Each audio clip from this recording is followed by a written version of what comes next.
Mr. Mayor, we're live. Thank you very much, Madam Clerk. I'd like to welcome everybody in chamber and those watching from home on the live stream to the council meeting of Wednesday, October 23rd. Before we begin the meeting, I just want to do a couple of house cleaning items. One is, if you're in chamber, if you could please silence your cell phone while in chamber, just so we're not interrupting with the discussion. And also, if anyone who comes to speak, adjust the mic so you're speaking directly into the end of the mic as this is being live streamed and recorded and put on YouTube after, so that people can hear your voice clearly. The Township of Oro-Medonte acknowledges that we are situated on the traditional land of the Anishinaabe people and ancestral territory of the Huron-Wendat. The Anishinaabe include the Odawa, the Ojibwe, and the Potawatomi nations, collectively known as the Three Fires Confederacy. It continues today as the home for diverse Indigenous peoples, including the historic Métis community in Penetangwisheen. The Anishinaabe people continue to have an enduring relationship with this land, specifically the Chippewas of Rama First Nations, the Chippewa Tri-Council, and the Williams Treaties First Nation. The Huron-Wendat Nation also continues to pay respect and protect their ancestors and heritage on this land. We honor the Indigenous history and culture that has thrived for millennia in the territory, and the treaties that bind us together as partners in the spirit of a shared, sustainable, and prosperous future. We're all treaty people. Our commitment begins with acknowledging the truths that we can move forward towards reconciliation. Miigwech. Madam Clerk, may we have a draft motion to adopt the agenda, please? Moved by Young, seconded by Hutchison. Be it resolved that the agenda for the council meeting of Wednesday, October 23rd, 2024 be received and adopted. All in favor? Opposed? That is carried. Members of council, are there any pecuniary interest of items on the agenda today to declare? Seeing none. We have no closed session items this week. May we have the draft motion for the two sets of draft minutes, Madam Clerk? Moved by Lavoie, seconded by Young. Be it resolved that the draft minutes of the council meeting held on Wednesday, October 9, 2024, and minutes of the special council meeting held on Wednesday, October 16, 2024, be received and adopted as printed and circulated. Thank you very much. Are there any amendments to the draft minutes? Councillor Schell. Yes, thank you, Mayor Greenlaw. Through you to, I'll say the clerk, I suppose. There was a motion put forward to, on item 5A, to work with the fees, the township fees on Zone 1 water, and apparently there was a petition that was presented, or supposedly has been received, but I can't see where it's been received in that council meeting.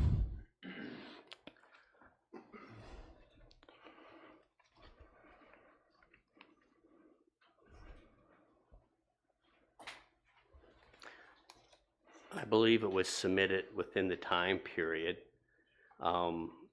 required and added to the agenda. So unfortunately, I'm not sure that would have been submitted to Yvonne, who is not here right now, but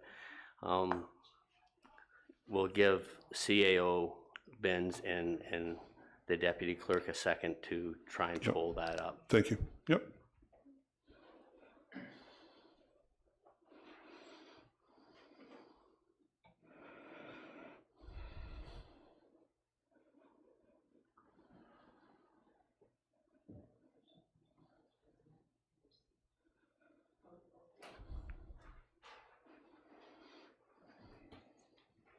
On the agenda packages, page 5, at the bottom of that motion, after number 6, now be it resolved that the September 16, 2024 petition from Tom Kurtz, President, Oro-Medonte Property Owners Association be received.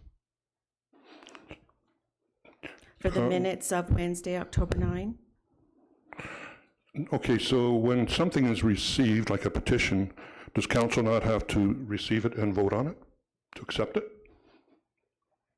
That was part of the motion, and it followed by a recorded vote, by the recorded vote. So the petition was received. Okay.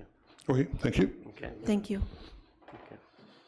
Thank you. Any other questions or comments regarding the agenda? Okay. No, thank you, and thank you for clarifying that for us, Madam Deputy Clerk. So, we've heard the motion. All in favor? Opposed? That is carried.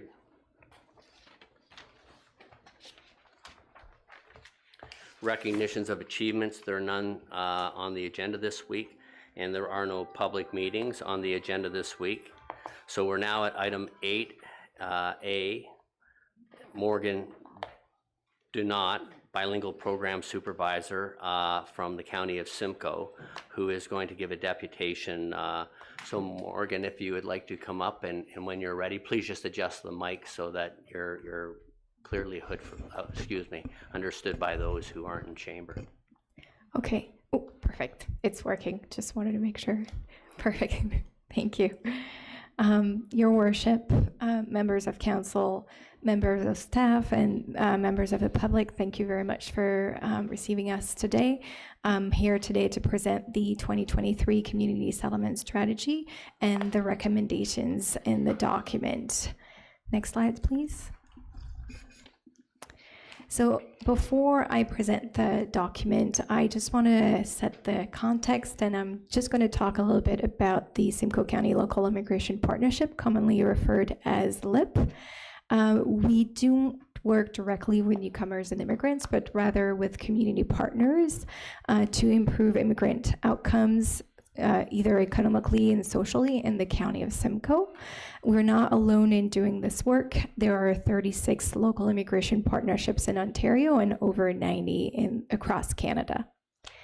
And we are partially funded by Immigration, Refugee, and Citizenship Canada. Next slide, please.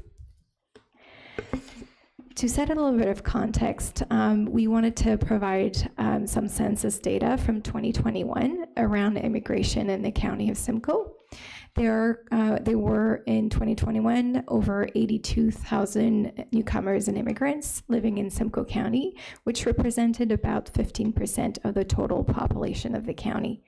Between 2016 and 2021, there were an increase of 33.6% of newcomers and immigrant residents in the county. And when we're looking specifically at the township of Oro-Medonte, there were an increase of 9.9%. Next slide, please. When we're also looking at the diversity in our population, we're also looking at non-official mother tongue. So when we talk about non-official mother tongue, these are languages other than English and French spoken in the county. So between 2016 and 2021, in the county of Simcoe, there were 40.5% increase in resident reporting speaking a language other than English and French at their mother tongue. And when we're looking at the township of Oro-Medonte, there were 13.2 increase, which means that 5.6% of the population of the township of Oro-Medonte speaks a language other than English and French as their mother tongue. Next slide, please. When we're looking at the diversity of population, we're also looking at the racialized population of the county. In between 2016 and 2021, there were an increase of, in 2021, 42% of Simcoe County immigrant residents identify as part of a racialized group. And when we were looking at the township of Oro-Medonte, it was 17% of the immigrant population. But when we're looking at the total population, 12.4% of Simcoe County residents identify as part of a racialized group. And then in the township of Oro-Medonte, 2.9% identified as a part of a racialized group.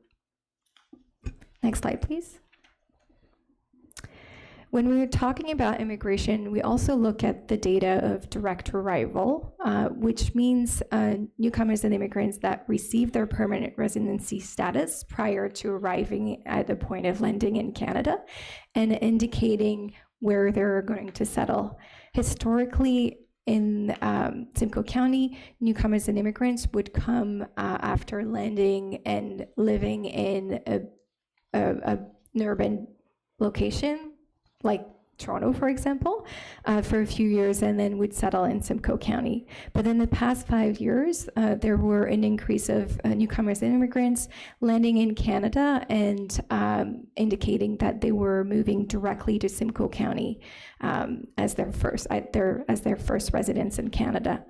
This means that when newcomers are arriving with their permanent residency, they might need a little bit more support, understanding how the Canadian society functions as a whole and how their community function as a whole. Next slide, please. To inform the community settlement strategy, the local immigration partnership worked with community partners, employers, and newcomers to inform the recommendation of the document. So the local immigration partnership hosted several community consultations with employers and community partners, as well as released an immigrant survey. Next slide, please. Newcomers and immigrants were asked in that survey what were their biggest challenges when settling in Simcoe County. One of the first one that came was finding work, which was a big gap between the conversation we had with employers. A lot of them said that they were looking for staff workers but couldn't find any. And then when we interviewed newcomers and immigrants, finding work was the first challenge. Another challenge that was indicated by newcomers and immigrants was to make connections in their local community, making friends, creating a social support. Accessing healthcare, finding housing, as well as accessing public transit system were in the top 5 of the biggest challenges experienced by newcomers and immigrants in the county. Next slide, please. Two other questions that were asked were around newcomers and immigrants' sense of belonging to their community.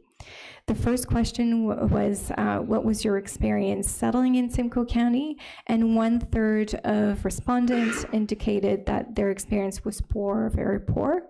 And when we looked at their sense of belonging to their local community, around the same number, about 1/3 indicated it was someone weak or very weak.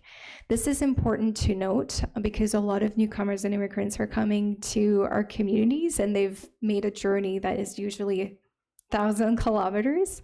And when they're settling in a community and they're not finding connection to, or they don't find that sense of belonging, they're more likely to want to move and travel maybe another 100 kilometers to find a community that is more welcoming. Next slide, please. So the community settlement strategy has 12 different recommendations under 3 different themes: the theme of living, working, and belonging. Next slide, please. In this document, 12 recommendations were published and provided to the community under the Community Action Plan. Next slide, please. I'm going to highlight some of them for you here today. The first one that is across all 3 themes is to provide a centralized location for service delivery access, social connection, and multicultural celebration. This particular recommendation, when we talk to community partners, immigrants, or employers, was kind of a common voice, trying to have a central location for individuals to come and access services, celebrate their culture, was really one of the main ask from the community. And this recommendation was also part of the 2012 Community Settlement Strategy, the first one released in the county. Under the theme of belonging and living, increase use of interpretation translation support in mainstream service delivery was one of the main recommendation. And I'm just going to bring this recommendation just back to the slide with the language data. When we're looking at newcomers and immigrants that don't have English or French as their first language, it might be easy to find an item in the grocery store, but when we're talking about different specific topic, it might be helpful for an individual to have a person that speaks in their own mother tongue. Under the theme of living and working, decrease immigrants' lived experience racism and discrimination, and I'm just going to bring you back to that data around racialized individual. Most newcomers that are coming to Simcoe County are individuals identifying as part of a racialized group.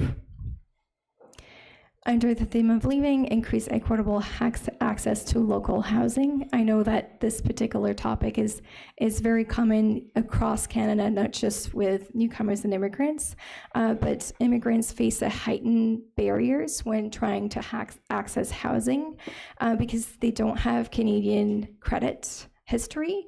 They don't have necessarily Canadian references. So when they're trying to look for housing, this is usually a big barrier for a landlord or even a newcomer to find housing. And most landlords, usually when we talk to newcomers and immigrants, are asking them for 6 months to 12 months upfront of rent in order for them to access housing. Under the theme of working, increasing labor force recruitment and retention of immigrant and international students.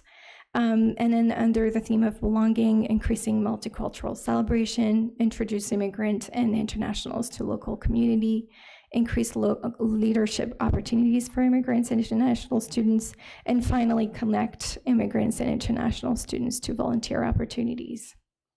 Next slide, please. So what does this mean for the township of Oro-Medonte? So it means that there is an increased diversity in our communities, so increasing need to address equity, diversity, and inclusion. It means capitalizing on immigrants' growth in adjacent communities, both for labor force and service delivery. It means addressing the lack of immigrant-specific programming in the county. There's not a lot. There's none in the township of Oro-Medonte. Usually newcomers and immigrants are traveling to Barrie to find those services, and then providing connections to community resources and services for newcomers and immigrants. Next slide, please. There are opportunities for the township of Oro-Medonte to take part of some of the activities that are already taking place in the county, participate in the annual Week of Welcome, and we did release a Week of Welcome video where we want to thank the council for participating in this video in welcoming newcomers and immigrants. Participating in the It Starts campaign, which is an annual campaign that addresses racism and discrimination in the county. Enroll municipal staff in the Diversity Hub. It is an online platform with a lot of different resources on equity, diversity, and inclusion. And it also includes a monthly learning session, virtual learning session, and a lunch and learn on different specific topic around equity, diversity, and inclusion. Participate in the Simcoe County Workplace Inclusion Charter. This is very new. It will be released at the Newcomer Recognition Awards, which will be on November 7th. The Newcomer Recognition Awards is an activity that is in its 12th year, and we encourage and invite everybody to participate, either support the event or even attend the event. It's even better. Provide space for newcomer programming and multicultural celebration, and then finally include immigrant and strategic planning activities. Next slide, please. Thank you very much for your attention. I invite any questions. And for the question period, I'm going to introduce my manager, Sandra Lee, manager of strategic planning in business intelligence and systems planning at the County of Simcoe. Thank you, Morgan, and welcome, Sandy. Council members, do you have any questions at this time? Or were you going to continue with the presentation, or like? Oh no, I'm just asking. I didn't want to cut you off. All good. Okay. Okay. So, Councillor Hutchison. Thank you. Thank you very much. A really interesting presentation, and I had a lot of light bulb moments listening to some of the statistics. And one of the statistics is new immigrants coming into Simcoe County experiencing discrimination at 25%, which to me is a big number. And I would like to understand how that would be as a comparable to other counties or communities.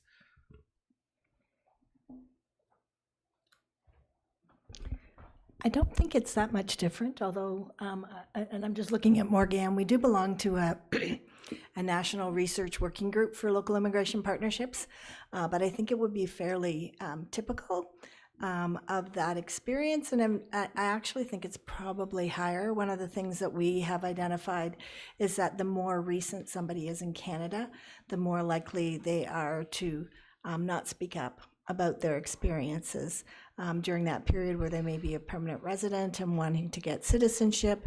You know, they just really want to not say anything. And so I would actually anticipate it's a much greater percentage.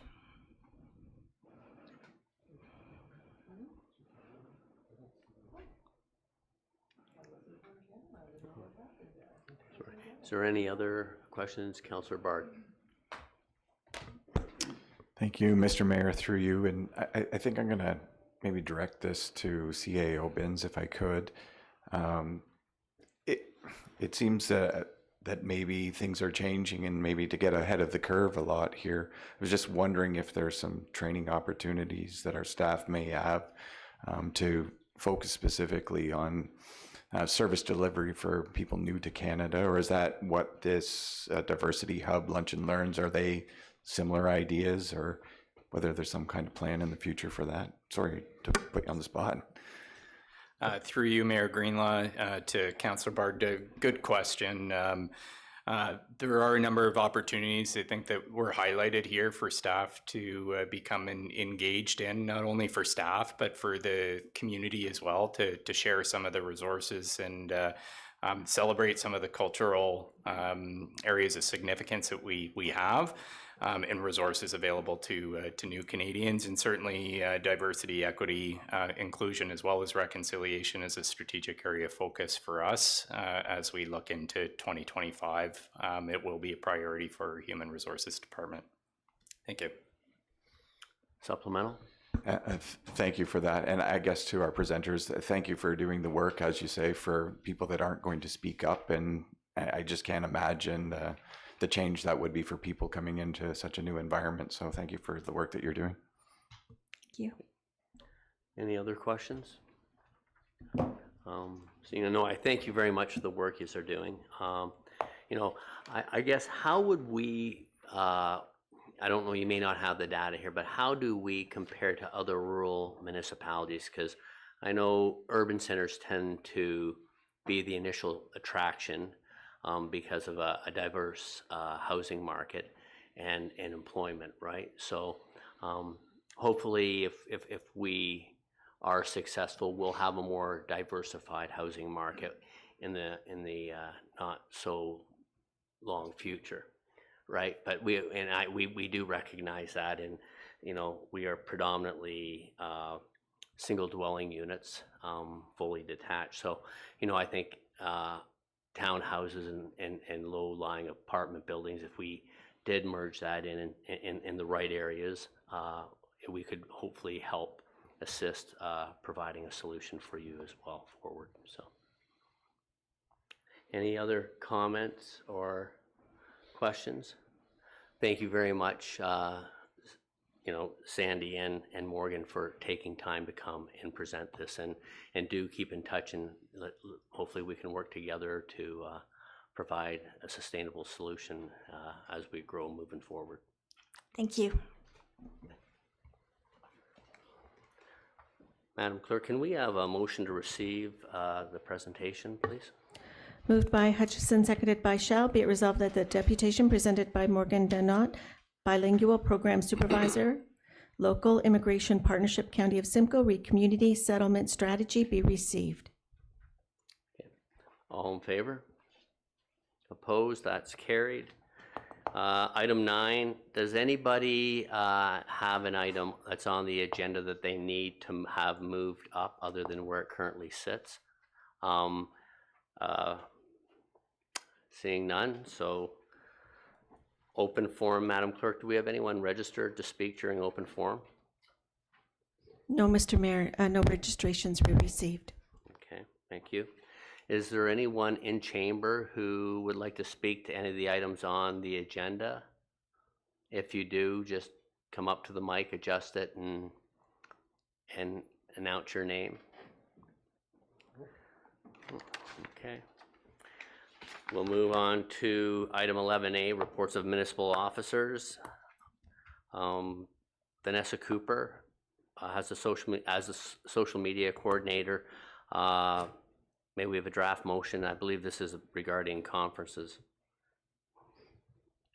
Moved by Bard, seconded by Lavoie. It is recommended, 1, that CS 2024-26, Vanessa Cooper, Social Media Coordinator, Corporate Executive Assistant, read 2025 conference schedule for council members, Rural Ontario Municipal Association, ROMA, only be received and adopted.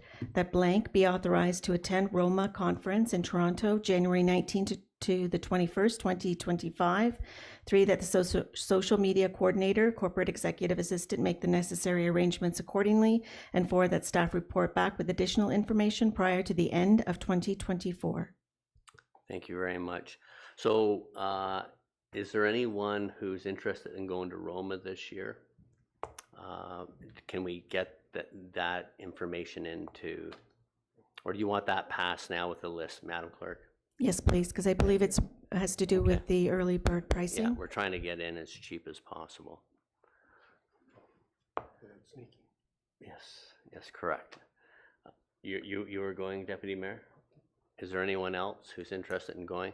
So, Madam Clerk, if you can put the Deputy Mayor and myself down to attend. And do you need to reread the motion with the names in, or are you fine? No, I've added in at the second line that that Mayor Greenlaw and Deputy Mayor Lavoie be authorized to attend. Okay. All in favor? Opposed? That is carried. We're on 11B. May we have a motion for 11B, Madam Clerk? Moved by Clark, seconded by Bard. Be it resolved that FES 2024-06, Ralph Dominelli, Executive Staff Officer / Fire Chief, re-award for FES RFQ 24-024 for the supply and delivery of 1 2025 Ford Police Interceptor Hybrid SUV be received and adopted. 2, that FES RFQ 24-024, supply and delivery of 1 2025 Ford Police Interceptor Hybrid SUV be awarded to Bourgeois Motors Limited in the amount of $69,992.21 plus HST. 3, that the Executive Staff Officer / Fire Chief be authorized to execute the appropriate agreement on behalf of the township. Excuse me. Thank you very much, Madam Clerk. Chief Dominelli, would you like to comment on this, please? Yes, through your worship. This is a report that has to do with a replacement of a pickup truck that was approved in the 2024 capital budget. We are replacing it with, as you can see, a hybrid SUV, and I'm looking for council to approve this purchase. Okay. Thank you very much, sir. Any comments or questions? Councillor Hutchison and then Councillor Young, please. Just 2 comments through you. First of all, congratulations on the purchase of a hybrid vehicle. And secondly, congratulations on coming well under the budgeted amount for the purchase, nearly $20,000. So that's amazing. Thank you. Thank you very much. Councillor Young? Yeah, thank you, Mayor, and through you. Just one question, more geared to CAO bins. I was about to say done. Anyways, usually you get several bids on matters that are put to the public. Why just the one bid on this? Is it a matter that the other dealerships couldn't meet all the what was required for the vehicle?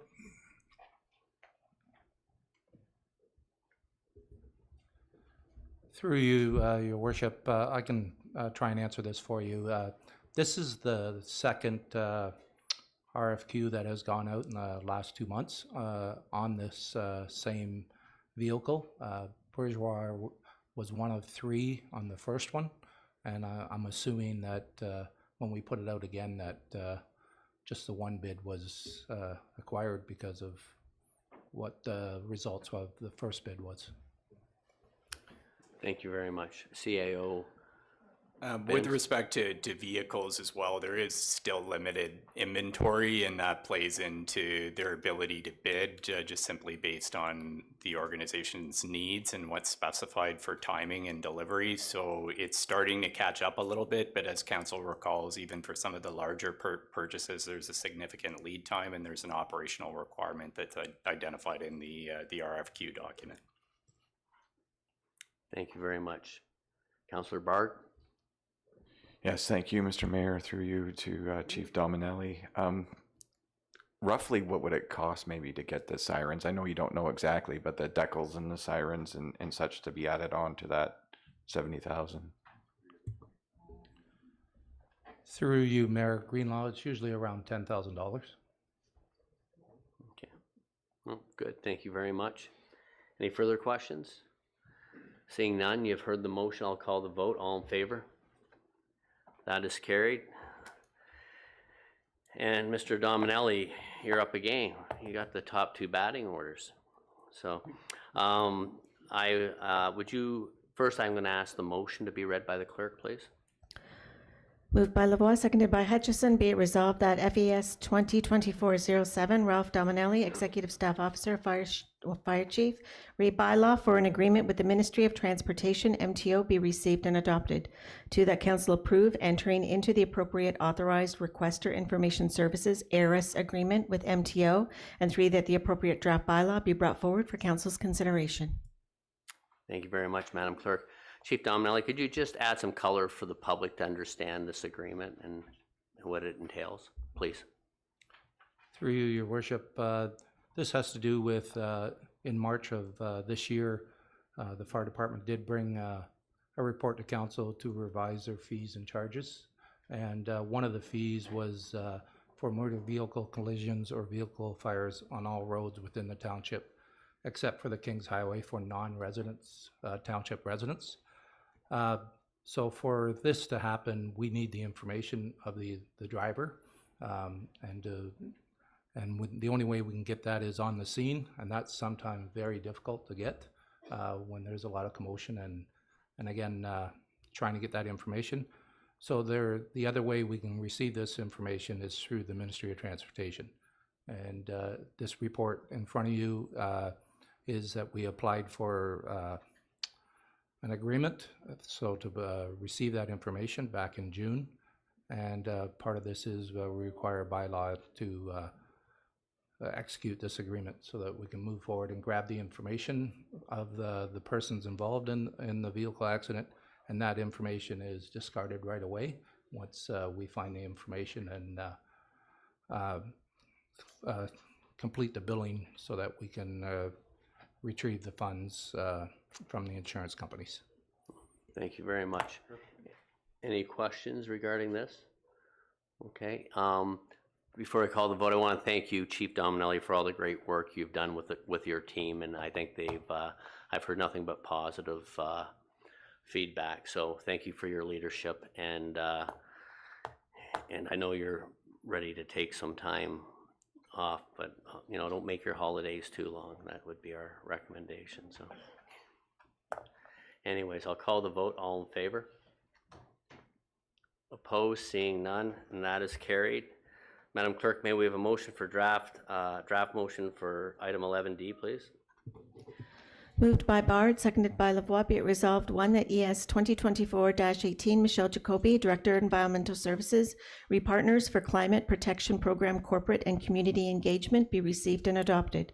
2, that Council sets a corporate target of 10% reduction in greenhouse gas emissions. 3, that Council sets a community target of 5% reduction in greenhouse gas emissions. 4, that staff report back to council in early 2025 with a climate action plan and implementation milestones 3 and 4, which incorporates the staff and community feedback as outlined in ES 2024-18. Thank you very much. Great work, Michelle, by you and your team on this. I know the open house we had the other night was well attended, and the young lady, I apologize, I'm bad with names, but she did an amazing job, very passionate and informative, and I thought it was an amazing evening. So any members of council have any questions for Michelle regarding this matter? No? Okay, then I'll call the vote. All in favor? Opposed? That is carried. And now, can we have the motion for 11E, Madam Clerk? Moved by Shell, seconded by Clark. Be it resolved, 1, that ES 2024-19, Michelle Jacoby, Director of Environmental Services, Point-to-Point Communications Limited Lease Agreement, 52A Highland Drive, be received and adopted. 2, that Council endorse a 5-year lease agreement with Point-to-Point Communications Limited, permitting the continued use of a communications equipment at 52A Highland Drive. 3, that the Director of Environmental Services be authorized to execute the appropriate agreement on behalf of the Township. Thank you very much, Madam Clerk. Any questions from members of council regarding this item? Councillor Schell. Yes, thank you, Mayor Greenlaw, through you to Michelle. How many clients are hooked up to that now? Or is that in your thing to know? As far as I'm aware, less than 10. I'm sorry? As far as I'm aware, less than 10. Okay, thank you. Any other questions at this time? I'll call the vote. All in favor? Opposed? That is carried, Madam Clerk. And now we have a motion for item 11F.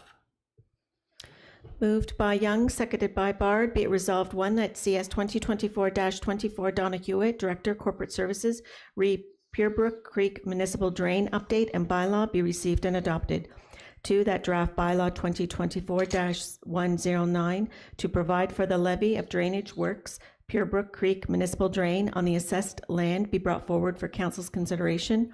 3, that staff proceed with communications as outlined. Thank you. Any comments or questions regarding this? Councillor Young. Yeah, I've got a couple questions here through you, Mayor. Just some basic stuff, Ms. Hewitt. Where is this located? I know most of it's in Severn, but it comes into part of it is in the Oro-Medonte. So, where is it located? Thank you, Mr. Mayor. Through you, the Purebrook Drain is largely located within Severn Township, but it does come through the municipality up in the northeasterly area up near Dunn's Line, and there is a small portion of the municipality that benefits from maintenance works there. May I ask a follow-up question? Yes, please continue. Yeah, I noticed you redacted the addresses on the form here. Is it possible that council can get a copy with the addresses? My thought process is I want to know if any of this is in my ward. Through you, Mr. Mayor, to the councillor, we can share that with you, but we do have to remember that those addresses are personal information, so they have been redacted for the purposes of protecting that information. I can deal with you outside of a council meeting if that would suit.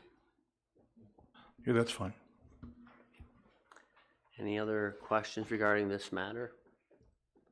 Councillor Schell. Or sorry, not my apologies. Councillor Young. Where's the nameplate? Well, yeah, I can't see it from here. Oh, I'm sorry. Didn't recognize the face. Anyways, if this is passed today, the bylaw there, can the residents still appeal it? Through you, Mr. Mayor, this process is essentially complete now. There was a time window when that actually did occur, and there were a number of residents that did raise concern, which does speak to the duration of why this matter has been carrying on as long as it has. Supplemental? Yes, just to follow up on that, my thought process is that because it's taken so long over the years to get to this point in time that there's going to be new residents that have moved into that area and with the same properties, and they likely don't have any idea of what's going on. But I note that you are going to advise them in advance of what's occurred. Sheila? Mr. Mayor, if I can just add to that. So this matter is assigned to the property itself. So there are situations where the ownership can change hands mid the process of doing these drainage works. So that is not an uncommon situation, which is why we do want to communicate with them in advance. And in fact, if you notice in the report, the required repayment term is actually much later into 2025, so there is adequate time and notice available. Okay, thank you. Thank you very much, Ms. Hewitt. So we've heard the motion. I'll call the vote. All in favor? That is carried.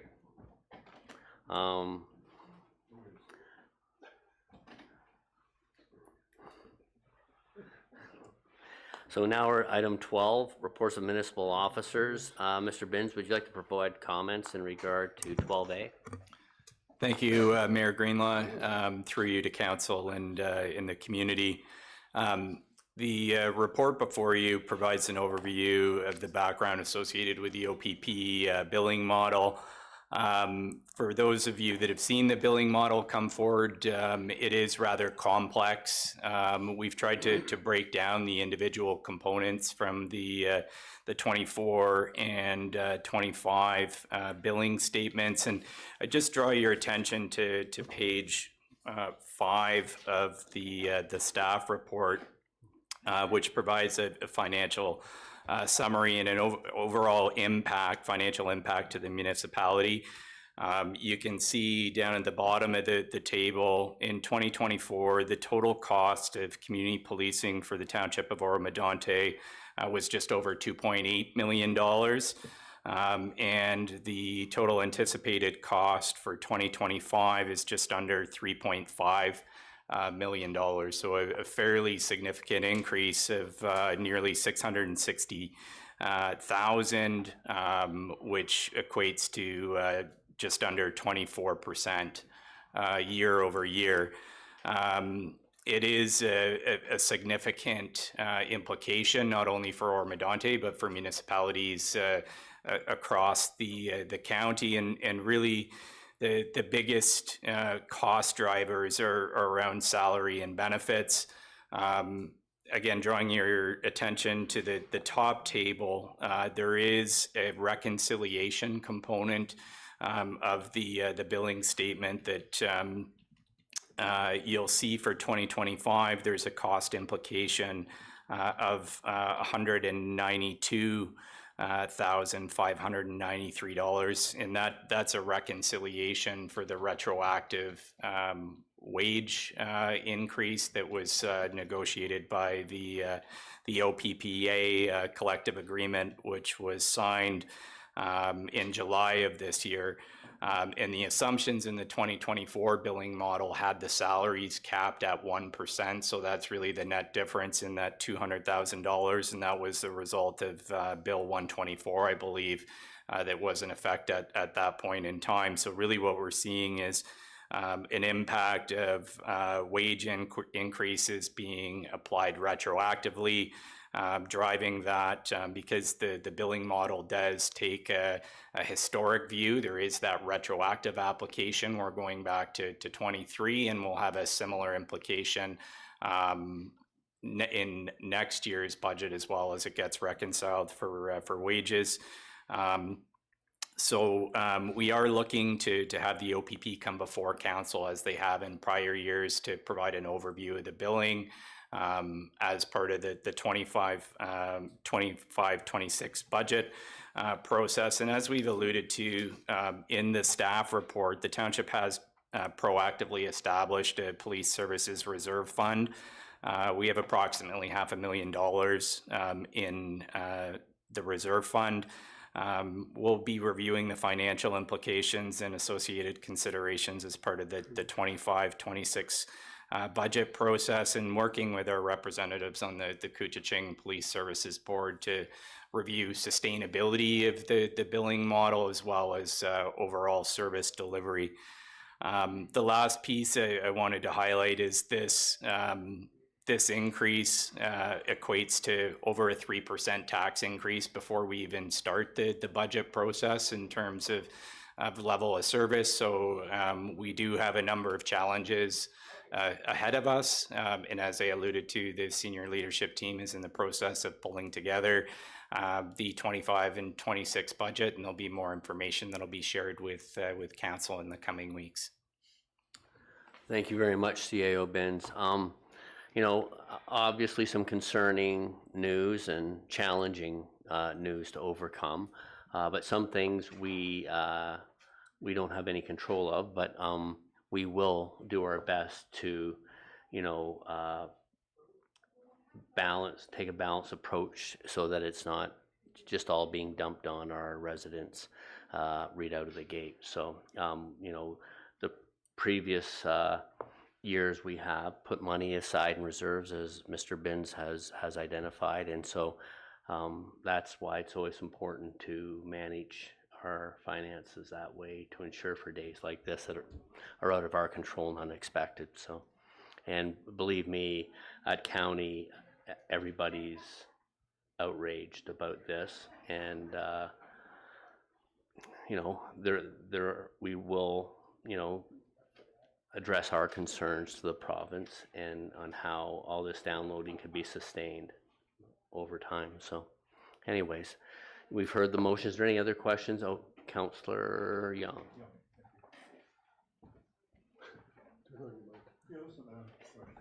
Thank you, Mayor. I read the report to the financial end of it, sort of thing, and you're quite right. It's pretty complex initially, but as you suggest, there's some bottom lines in there in terms of what's going to cost the township and the percentage and that sort of thing over the next couple of years. But I just want to follow up on the subsequent report in terms of the stats for Oro-Medonte, and I think everybody should read that, and certainly the people viewing us this council meeting. It gives an overview exactly what is happening in Oro-Medonte from a police perspective, and it's very detailed in terms of offenses and that sort of thing. So if you want to have some idea what is going on in Oro-Medonte, again, from a police perspective, and have a look at the police report. But I can tell you, looking at it and looking at the stats, Oro-Medonte is a very safe place to live, so bottom line. Thank you, Councillor Young, and thank you for directing people to that report, because I think it's important that people take the time to read and understand it. So, Madam Clerk, could we have the motion for this item, please? Or I just want to ask, is there any further questions? If not, then I'll ask the clerk and read the motion. Thank you. Mr. Mayor, there is one motion drafted for all four reports that are for information only. Okay. I believe staff would like to summarize reports for 12B and 12D. Okay. Okay, so can we go to 12B, Mr. Spagnol? Would you like to provide comments with respect to the report regarding the MLE monthly update? Yes, thank you, Mayor Greenlaw. So the report before council is an information report, and it really is tied into the overview of bylaw enforcement under item 12D. The purpose of this report is really to provide council with a picture of what the occurrence levels look like from a bylaw perspective throughout the municipality as the department looks to gain compliance related to municipal bylaws and things of that nature. When looking at the report, council will notice that there's a couple of tables that are listed or provided. One provides a list of the applicable bylaws and provides a list of the occurrences and the amount that have been received from the initial, we'll call it a complaint or occurrence, as it relates to specific bylaws. So council will see that there's canine control, dumping, excuse me, noise, property standards, parkland signs, etc. What this table represents is the number of new occurrences that that had been brought to the attention of the division. What this table does not represent is a number of follow-ups or phone calls or interactions when complaints are issued. So it's just to paint a picture as to what the occurrence levels look like per month. The idea behind this report is to provide council with a monthly update to, again, paint that picture as to what the volumes look like and paint a picture as to the number of occurrences that the department is dealing with, all in an effort to provide for further communication and dialogue amongst council as it relates to bylaw enforcement and some of the pressing matters that the division and the township is dealing with. Moving through the report, there's also a table which itemizes provincial offense matters that are currently ongoing, along with the number of the matters, the specific bylaw that they pertain to, the date that they were filed, and what the status is. And again, it's a general idea for council just to see the dates that some of these matters get filed and where they are in the process with the courts.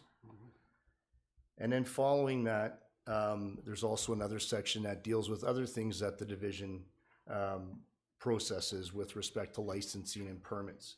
And again, it's just to provide council with an idea of the amount of licensing and activities that go on with the department. This will be an ongoing report, as I mentioned earlier. So if there's any comments that council has as we move through the process of information that might be helpful to paint that picture, staff are in your hands. But this is a starting point in an effort to enhance communications with council with respect to the division and some of the matters and ongoing issues that are forming out in the general public and across the township. I'm open to answering any questions that council may have with respect to the report and any comments that council might have to maybe enhance this report for the next series of reports that come forward. Thank you. Thank you very much, Mr. Spagnol. Questions? Councillor Clark, then Councillor Young. Thank you, Mr. Mayor, through you to Mr. Spagnol. So first and foremost, thank you very much for yourself, and I believe Curtis probably had some hand in bringing this reporting together, and I think it's vastly important for us as members around the Horseshoe, but also for the public to get an understanding of what's going on in our community from a bylaw enforcement perspective. The question that I have is just to get an understanding of how that first chart really works, because I want to clarify what you had said. So for example, let's have a hypothetical scenario here. We've got the Hatfields and the McCoys, and they're constantly calling each other, calling bylaw on each other. Would that show up here as one occurrence or no occurrences because it happened last month and it's continuing to on-go, or would it show up as 10 occurrences? Please go ahead, Mr. Spagnol. Thank you, Mayor Greenlaw, through you to Councillor Clark. So essentially the way that it works is an occurrence is anything that requires an action from the department related to a municipal bylaw that requires enforcement. So that would be a response which triggers a need to investigate compliance with that particular bylaw. So that wouldn't necessarily pick up a phone call with something that doesn't merit investigation. These are instances where bylaw needs to look into it further. It does not pick up the subsequent phone calls that might occur or the investigation portion of that specific occurrence. So as noted earlier, this 243 occurrences represents new occurrences that came about in the month of August. That does not pick up anything prior to. So you would have occurrences that have to be dealt with from the previous months, which require additional follow-up and whatnot. These are new occurrences requiring investigation. Okay. Thank you very, very much for that clarity. Councillor Young. Thank you, Mayor. Just two questions, perhaps one question that on page 3 it indicates the division experienced 28 after-hours calls throughout the month. 15 of the calls were directly related to noise concerns. Of the 15 calls, 8 required staff's attendance as they were concerns either related to noise after 11 p.m. or in relation to a special event. Now my question is, it's not clear to me, when you say required bylaws attendance, is that at that time, that night, or are we talking about the following day or on Monday sort of thing? It's not clear to me as to when bylaw is going to respond. Please go ahead. Thank you, Mayor Greenlaw. Through to Councillor Young. The reference to attendance and responses really relies on, again, whether or not it is a municipal bylaw infraction. So typically it's after hours, after 11 p.m. And that response may be via phone call, or it may be via attendance to go on site to go take a look. It just depends on the resources and the officers that are available to do so. But those are occurrences where there is a required response based on the applicability of the bylaw. So, for example, if there's a call that comes in after 11 p.m. and there's a municipal law enforcement officer that's on duty, there are times where the division will provide a response and call those individuals back, but it's based on a priority, and it's based on, I would say, the level of importance. And I want to say importance because all, infractions are important, but it's based on a priority and the urgency of the event to actually have a response after hours. So officers will respond after hours via phone call and will attend the site, provided there's resources available. Okay, thank you. Just a comment. I noticed in terms of warnings, parking warnings, I noticed that as is the position of bylaw enforcement, education is more important, I guess, in terms of the officers using their discretion in terms of education as opposed to enforcement, and it's a good thing. So, No, thank you. No, that's right. I agree with what you're saying, Councillor Young. Education is how bylaw approaches every situation. Hopefully, make sure that people are informed. Councillor Clark. Thank you, Mr. Mayor. Through you, just for some additional clarity, Mr. Spagnol. So, do we have an established set of criteria if two bylaw infractions come at the same time and we only have resources to deal with one of them? Do we have an established kind of set of guidelines in order to triage which event we're going to attend first? Through Mayor Greenlaw to Councillor Clark, and Mr. Shellswell is here if I misstep. In most cases, that discretion really does rely on the officer who is taking the call or monitoring the complaint. It's the urgency of the complaint that gets measured, and it's up to the officer to determine how to respond and which ones to respond to.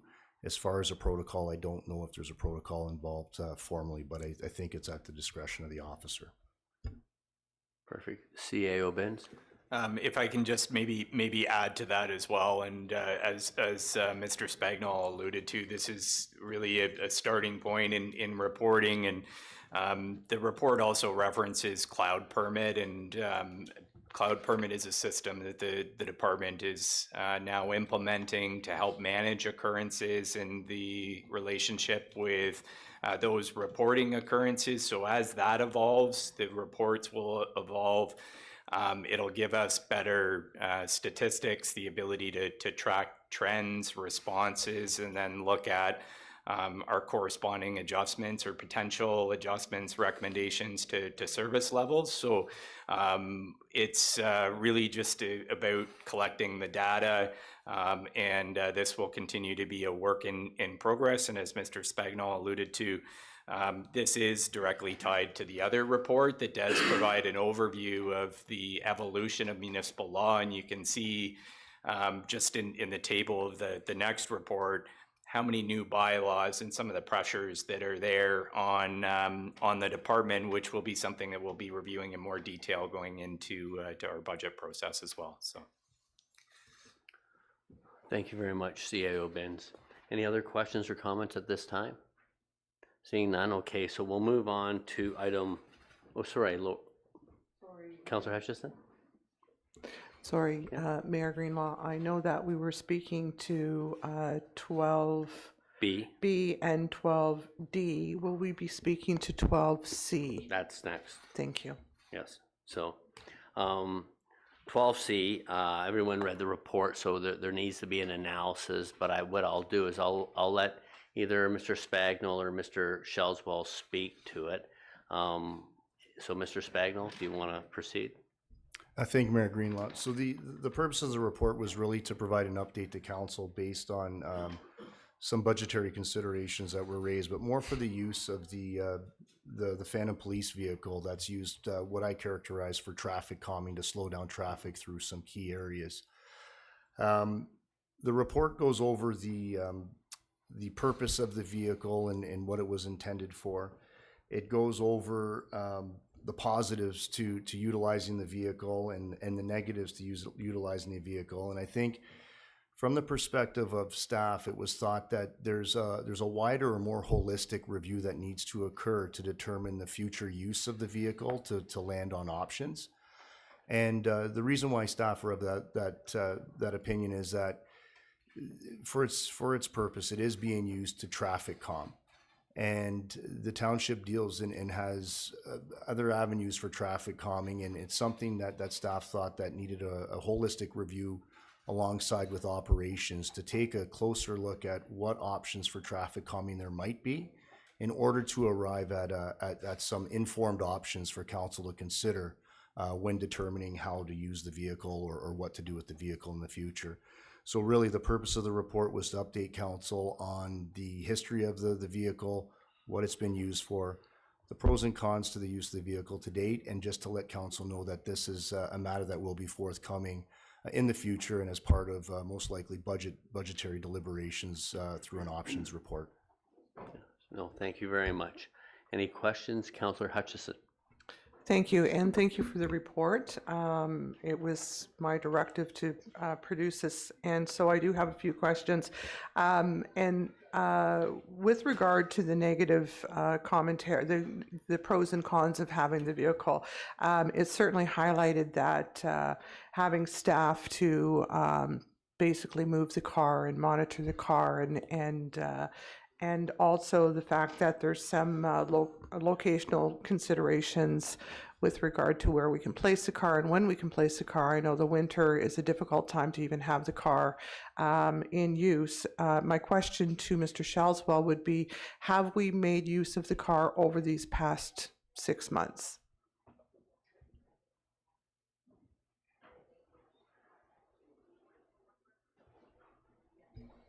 Through Mayor Greenlaw to Councillor Hutchison, it's been minimal use, over the last 6 months. Used once in a while, but not a whole lot due to other priorities.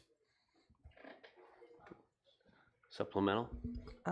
Yes, and again, I'll reiterate, given the staff report 123, clearly there's more pressure on bylaw than there has been at the time that this car was purchased. So, those two factors certainly make sense to me.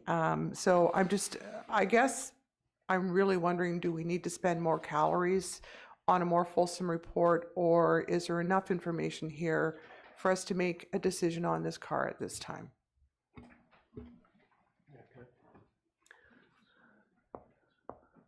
Mr. Spagnell? Thank you, Mayor Greenlaw. Through to Councillor Hutchison. I think they're at the initial thought is that we should take a closer look. There's certain things that that staff would like to take a look at. For example, the value of the vehicle right now, and I do think that it would be prudent of council to take a look at some potential options as to where to direct, maybe where if it's council's direction to sell the vehicle and direct that to other traffic calming measures, to outline maybe where those funds could be directed to. So I do think it would be prudent to have a follow-up report just to go over that. I'm not sure, I don't think it will take that much effort to go land on what those options look like. But generally speaking, if council is leaning towards one option to sell the vehicle or another, then staff can look at it through that lens. But I think a follow-up report would be appropriate in this case. Oh, okay. Thank you very much. And another supplemental, please go ahead. Thank you, and through you, Mayor Greenlaw, to Mr. Spagnell. Thank you for that. in looking at those options, and again, since the time the car was purchased, we have now implemented some further traffic calming initiatives, such as our community safety zones. We now have the traffic safety committee in place. We have the Slow Down for Us campaign started. So I think there's, you know, a number of factors along with what the value of the car could be and how we, you know, what the options would be. So yes, I can see that that wouldn't take a lot of time to produce a report of that nature. And I would be interested in knowing if there was some use other than what it's been used for the vehicle itself. So thank you. Thank you very much. Councillor Schell. Yes, thank you, Mayor Greenlaw, through you to Mr. Spagnell. I would be in favor of selling the vehicle and using it for other traffic, or using the money from it for other traffic calming measures. And I'd like to suggest, I'd like to actually put forward a motion to council, maybe by the next meeting, that maybe we take some funds and look at finding out what it's going to cost to lease some cameras, speed cameras. I know the city of Barrie is leasing one, and it's collecting revenue for them, and it's working. No, and I do agree with your comments, Councillor Schell, because I look at it this way. It's not about selling the car or not. I think we need to have a report come back, but I think the report comes back, and then we could bring that motion forward. There's no doubt that there's a number of municipalities and cities that have taken on the speed camera component. But I believe for us to do it in a manner where it generates some revenue, it won't generate a lot, but I think it aligns with the AMP program that Mr. Shellswell came back and started to initiate last year on getting that aligned, so that those, if it's done through the AMPs, then the fines go to the municipality, they don't go to the province. And it's how do we manage that, I think, will be the big win for us, and because we all know it's when you financially penalize somebody, it has a better chance of changing their behavior than seeing the speed on a digital board. So, Deputy Mayor Lavoie. Yes, thank you very much, Mr. Mayor. And I think if a report is coming back, and by the way, I do support the idea of selling it, it would be helpful to distinguish which department ought to be using the vehicle. I think that's pretty important. Not that any other department is less important than bylaw enforcement, but we do respect you highly. I just want to say that, you know, bylaw enforcement officers are a unique asset that the township has, and I would prefer to see them responding to bylaw enforcement needs rather than driving around with a car to locate it in various spots around the township. So I'll just put that on the table as a response for the report, should a recommendation come back that we keep it. And I just wanted to emphasize a point that the mayor made, which is if the AMP program comes into place, not only can we use it and the money comes to the township, but also we can put those fees onto the tax roll so they will indeed be paid. And they won't just be in a glove box somewhere waiting for the next license renewal. Thank you very much. Thank you very much, Deputy Mayor. Councillor Young. Yeah, thank you, Mayor. I just want to voice my opinion too on this. And the bottom line is I think it should be sold as well and not spend a lot more time on it, sort of thing, in terms of report. But as you indicated, it's going to be brief. It's going to be brief. But we have 4 councillors and deputy mayor here that have indicated to sell. But I've read the negatives on here, and they all make sense. They're very valid reasons. And based on that, again, I think that it should be sold. But, you know, the unattended cruiser, people calling in, that happens. I can see that happening. The narrow streets, roadways in the township in terms of very little in terms of the shoulders, limited in the wintertime. But again, as has been mentioned here, the staff that's required to continually move that at times, the 2 staff, you know, drive there and getting back sort of thing. But The last issue, as has been mentioned, the RCMP officer in the East Coast there that took it upon himself to address as a RCMP officer, but unlikely it's going to happen, but could it happen here? Absolutely.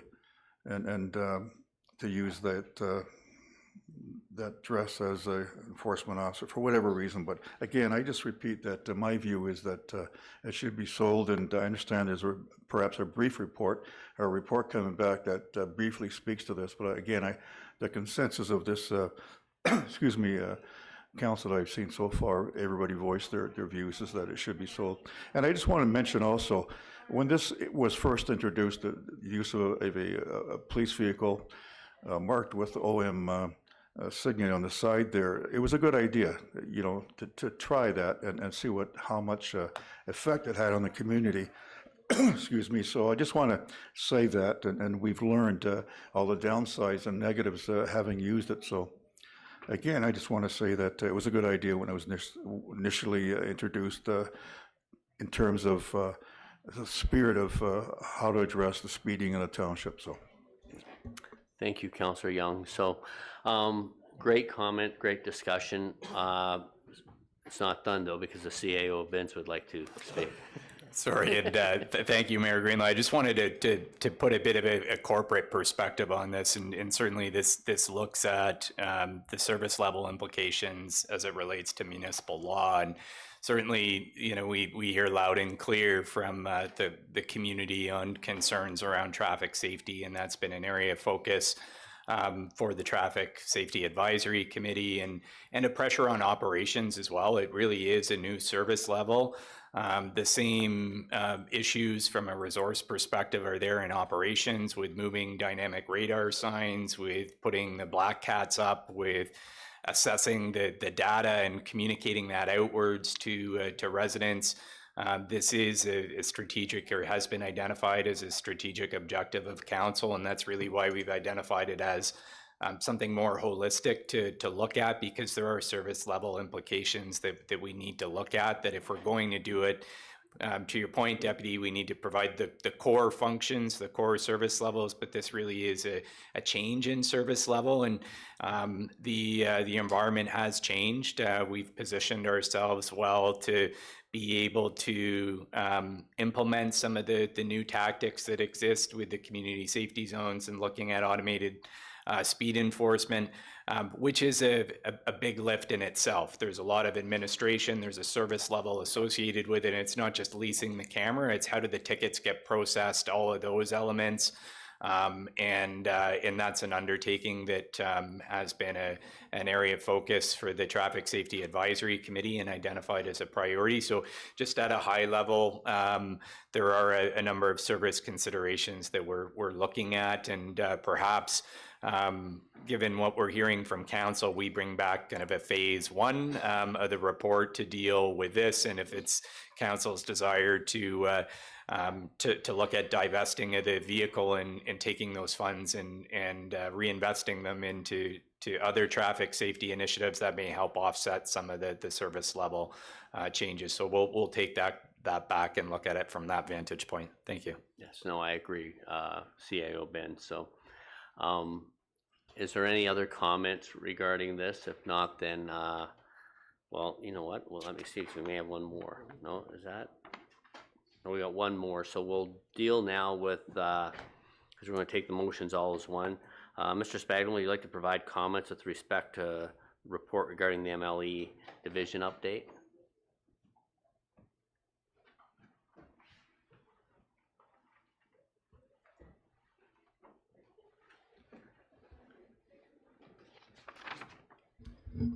Thank you, Mayor Greenlaw. So along the same lines, same theme, the purpose of the report before council was an informative report to provide for an outline of the evolution of the department, the legislative authority, the divisional procedures, and also to provide council with an outline of, you know, looking forward to continued modernization or improvements to the department from a service delivery perspective. Based on the report, I mean, the report outlines the list of legislative acts that are in place. So there's the Provincial Offences Act, Municipal Act, Power Entry Reinspection, Planning Act. You have Section 444 injunctions under the Municipal Act, and then the report goes into the investigation process and the jurisdiction of the department as it currently sits. When reading through the report, it'll be quite apparent that when the division was established in 2008, that there's been a number of bylaws that have been added. I think it moves from 4 to 16 over the course of 2008 up to present. In addition to just the municipal bylaw enforcement perspective, the complexity of what's being dealt with as it relates to jumping in through different court proceedings and investigations is getting more and more complex every day. As noted earlier in this meeting, the philosophy of the department is to inform, educate, and enforce as a last result, because the ability of the municipality to enforce in an expeditious manner through the court system is it's limited. And really the report goes over the key responsibilities of the department, shows that evolution, but I think more so the report is intended to show where the department is going. And CAO Bins touched on a few of the improvements from a service delivery perspective that the division is looking at. And I touched on that briefly just a second ago about the philosophy.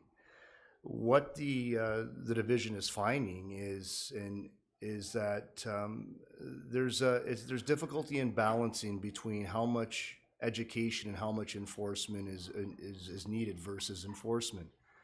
And through bylaw enforcement, there's two sides to the story, where you've got one resident who's just angry and wants things done right away, and there's the other side where there's a different story, where you've got the property owner which the complaint might land on. So it's about balancing that the information and the education piece versus when it's time to enforce. So that's something that as far as the division goes, it's always struggling with that, and you run into situations where property owners want things dealt with more expeditiously, and the time constraints in the courts are a limitation to that. On page 13, the chart that identifies where the department is going, it identifies service delivery as one of the key priorities to take a look at that and to try to balance that moving forward. Not saying that the department didn't do that prior to, but things are evolving, and there's matters out there that need to be dealt with, and the department is prioritizing those and trying to move forward to try to find resolution for those specific matters. Another aspect that has changed over the years, I think, is the need for enhanced communications. We spoke to the need to report back on occurrences, but it's also other avenues taken to keep people in the know about things that are going on throughout the municipality. So there have been some revisions to the municipal landing page for bylaw enforcement division. Some of the enhancements have been to streamline complaints so that there's a more focused avenue to receive complaints, along with clarifications on after hours complaints and things of that nature. So that's always ongoing, and those are things that the division is going to strive to continue to improve on. Another aspect of modernizing the division are things like Honk Mobile, which is an app that can be utilized for parking passes. And it's more user-friendly in the sense that it's at your fingertips, but it provides the ability of the division to monitor tickets and collect revenues and do things of that nature and expand. Again, it's a modernization aspect, and it's something that the division is looking to harness and improve on and utilize. You'll see there that as far as the cost goes, it's relatively inexpensive to utilize the app, but the benefits from an administrative perspective and from a user perspective are quite good. Again, I touch on social media. So now with the various social media avenues that the municipality has at its fingertips, communication again can be enhanced, and the department will look to continue on utilizing those social media avenues. Cloud permit, CAO Bins mentioned cloud permit. So Cloud Permit is an initiative that has been implemented through the Development Services Division for building planning and for bylaw enforcement. And the advantage, as spoken to earlier in the meeting, is that it allows for occurrences to be tracked. It allows for reports to be filed. And it just provides for more metrics as to what the division is dealing with.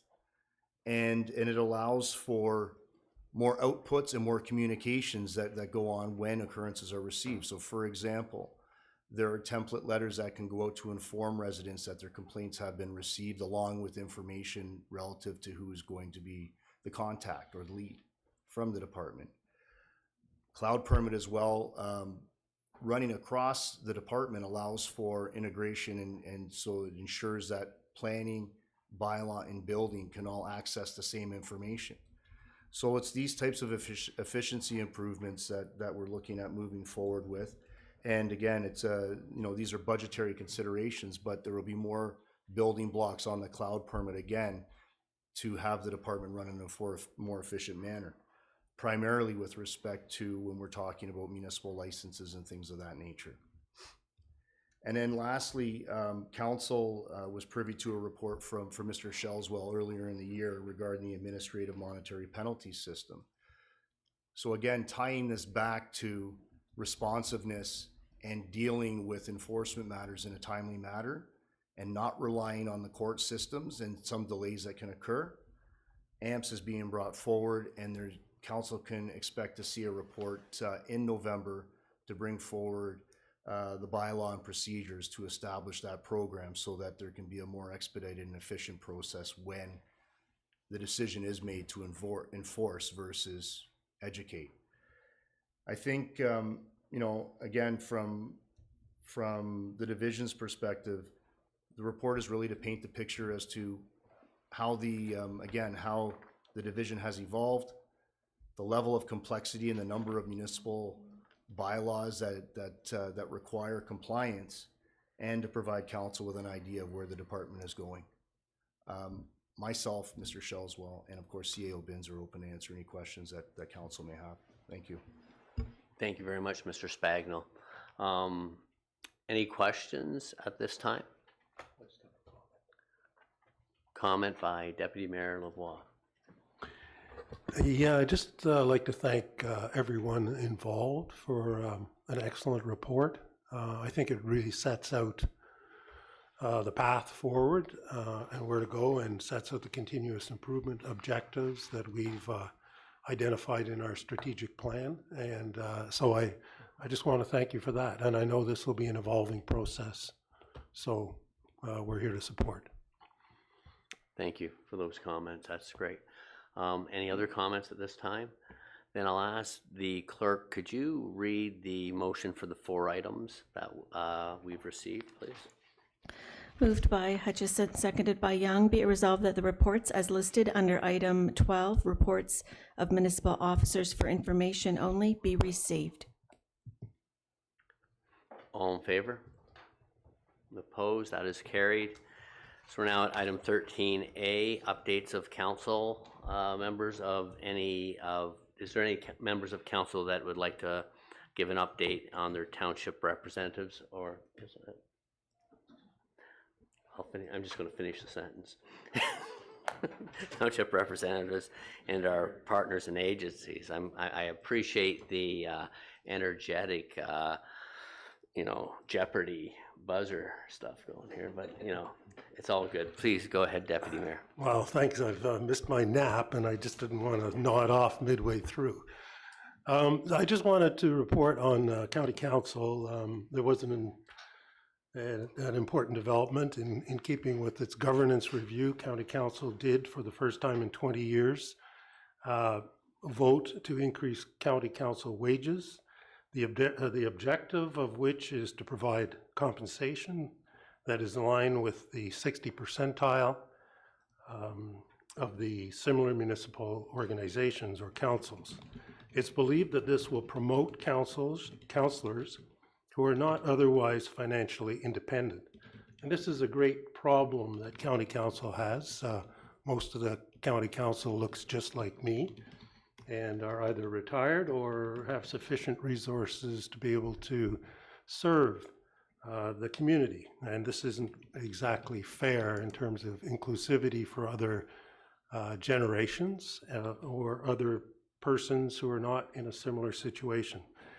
Hopefully, this will encourage broader diversity of candidates from varying gender, race, economic, and family status backgrounds. So I just thought I'd give that update for the purposes of our community. No, thank you for that report. And I know it does come across as a shock, and you know, people have to understand, if we want to attract good counselors, you have to make it financially viable for them. And as the deputy said, it's been 20 years, and you know, so what county did is they voted to bring it up to, not so full complement won't be happen. It's a third, a third, a third over the next 3 years, and then in 2016, the new council that would arrive would be at the full adjusted rate. So that was brought forward by another colleague on county, and I think it was a good solution to make it more palatable, that it's not all at once. We're going to budget and finance up accordingly. So is there any other reports of Councillor Hutchison? Thank you, Mayor Greenlaw. Through you, I would like to give an update on the Severn Sound Environmental Association. We actually have our quarterly meeting tomorrow, and it is live streamed if anyone is interested, and the agenda is available on the SSCA website. I did want to point out a few topics that will be discussed at tomorrow's meeting, and the most important one would be the transition of the treasurer and HR payroll services for the SSCA. You know, this is a nonprofit organization, and they do not have their own financial professional.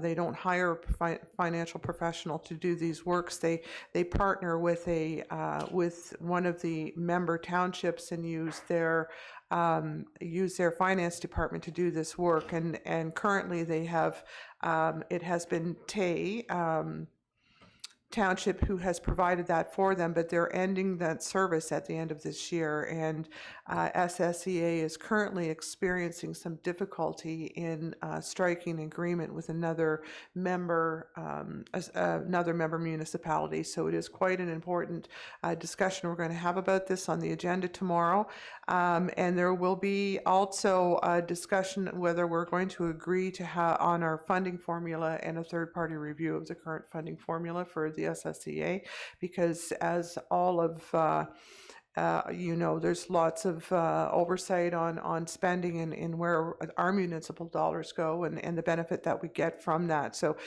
they are being pressured by municipalities to more or less prove their worth, and so therefore there is discussion about rolling out a third-party review.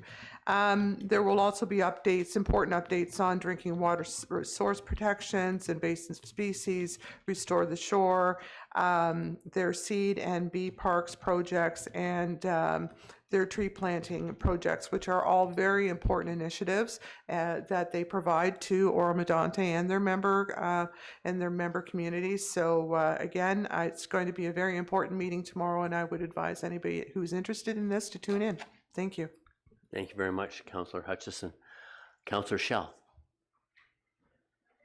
Yes, thank you, Mayor Greenlaw. Through you to the public, the Aurelia physician recruitment had a meeting last week in Ireland. They went abroad to recruit. They had 150 registered applicants to come and speak with them.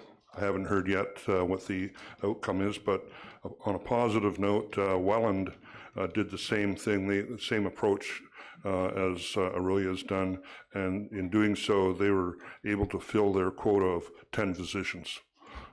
So that's a positive thing. The Heritage Committee, we had our meeting this Monday. I haven't had time to do a report on it. It was our staff have been very busy with updates from the provincial government. I'll be able to put together something for you next week, but I do know, or next meeting, but I do know that Councillor Hutchinson and Mayor Greenlaw were in attendance with me. If they want to add anything, that'd be nice. No, thank you very much. I think we can wait for Councillor Schell to prepare the report. Thank you. Okay, thank you. And then any other comments from council regarding updates? Okay. So we'll go to the consent agenda. Is there any items on the consent agenda that anyone would like to be pulled for further discussion? Councillor Bard. Yes, thank you, Mayor Greenlaw. I would like 15C pulled, please. Okay. Madam Clerk, any other items, or is that the only item to be pulled for discussion? Then, Madam Clerk, could we have a motion for the rest of the items on the consent agenda, please? Certainly. Moved by Clark, seconded by Shell. Be it resolved that the staff recommendations with respect to the items listed under consent agenda correspondence be adopted as printed, with the exception of item 15C to be voted on separately. I'll call the vote. All in favor? Opposed? Seeing none, that passes. So let's go to item 15C. Councillor Bard, would you like to start us off?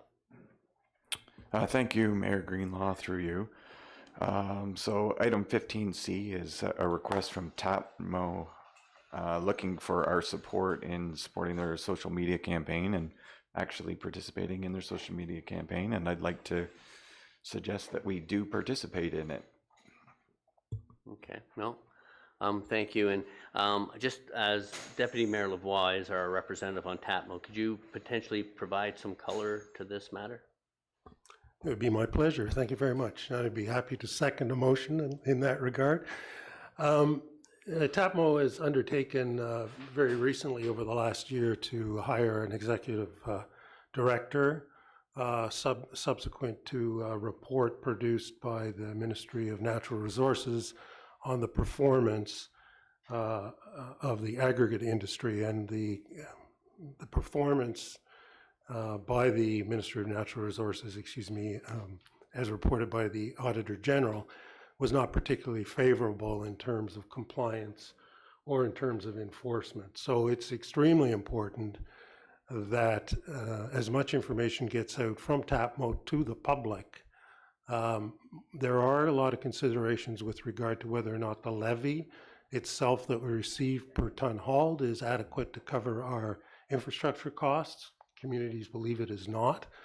There have been a number of events recently with gravel trucks on our roadways that give rise for safety concerns. And of course, we are facing what the province would call a crisis in housing and transportation that's going to gobble up more and more aggregate.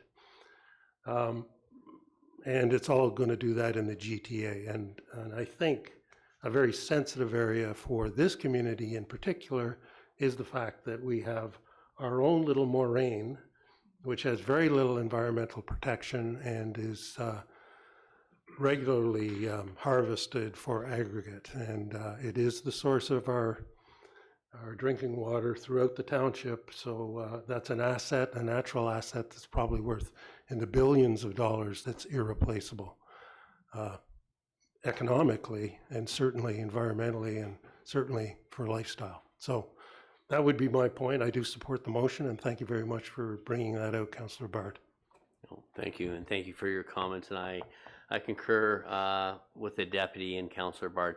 The important thing is it's not just our community that gets the water from the moraine, the surrounding neighbors also, because that's where they understand it's being tracked into Springwater Township as well. So, okay, so Madam Clerk, is there any other comments on this at this time? If not, could I have a motion moved by Councillor Bard and seconded by Deputy Mayor Lavoie, please? Thank you. Moved by Bard, seconded by Lavoie. Be it resolved, one, that consent agenda item 15C, correspondence dated September 21, 2024, from Top Aggregate Producing Municipalities of Ontario, TAPMO, re TAPMO Fall Advocacy Campaign be received. 2, that the TAPMO Fall Advocacy campaign be supported, and that the Township of Oro-Medonte participate in the social media campaign. And 3, that TAPMO be advised of council's decision under the mayor's signature. All in favor? That is carried, Madam Clerk. Okay, so we have no communications and petitions this week, so we're on item 17 is a notice of motion, which Councillor Schell mentioned at the last meeting. So the motion is there. It's very well written and very detailed. Councillor Schell, would you like to provide a brief high-level overview of the motion and its objective, or would you like to wait until next week? I'd like to wait until next week, thank you. Okay, so everyone has the motion well in advance to go through, and it will come forward on the November 13th. My apologies, it's not next week, it's the November 13th meeting. Okay, so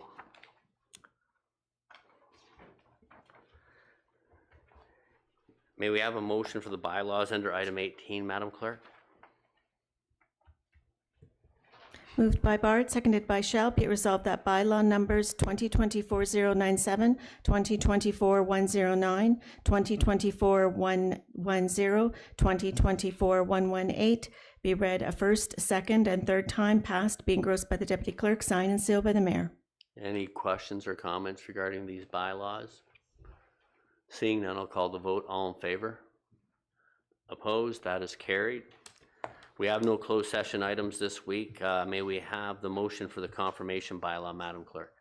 Moved by Lavoie, seconded by Clark. Be it resolved that bylaw number 2024-120, being a bylaw to confirm the proceedings of the council meeting held on Wednesday, October 23rd, 2024, be read a first, second, and third time, passed, be engrossed by the Deputy Clerk, signed and sealed by the Mayor. All in favor? Opposed? That is carried.